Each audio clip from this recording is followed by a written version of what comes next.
Habang buhay ang bisa nito. Sambitin mo lamang ito ng 3 bisis at ikaw lamang ang mamahalin niya habang buhay. Hello mga guys, kumusta kayo? Panibagong araw, panibagong video na naman tayo. And sa araw na ito ay isa lang video ang aking ituturo sa inyo na simpleng gabay o simpleng pamamaraan na makakatulong sa atin. At bago ang lahat, gusto ko lang mag-disclaimer sa mga taong hindi naniniwala at hindi gusto ang mga kagaya nitong video.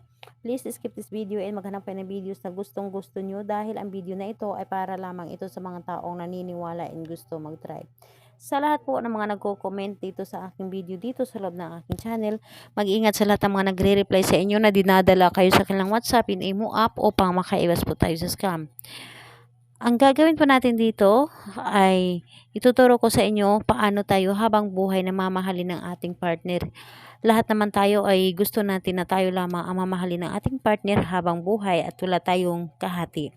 So dito po ituturo ko sa inyo paano gagawin. Kailangan lamang natin dito maghanda ng isang kandila. Mas maganda na kandilang pula kahit gamit na or pink na kandila.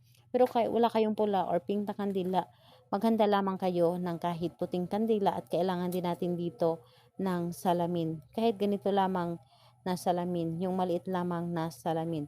And kapag handa na, ang isunod po ninyong ihanda ang inyong sarili.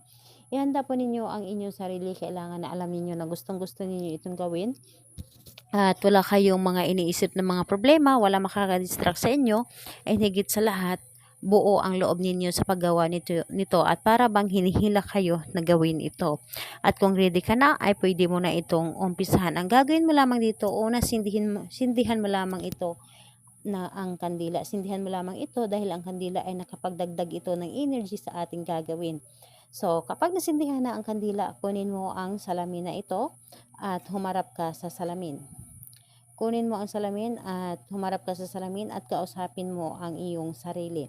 So, isipin ninyo or kausapin ninyo yung sarili, ako lamang ang mamahalin mo habang buhay, wala kang ibang mamahalin kundi ako lamang. Hanap-hanapin mo ako at ako lamang ang laging nasa mga isip at mata mo. Ako lamang ang nais mong ibigin.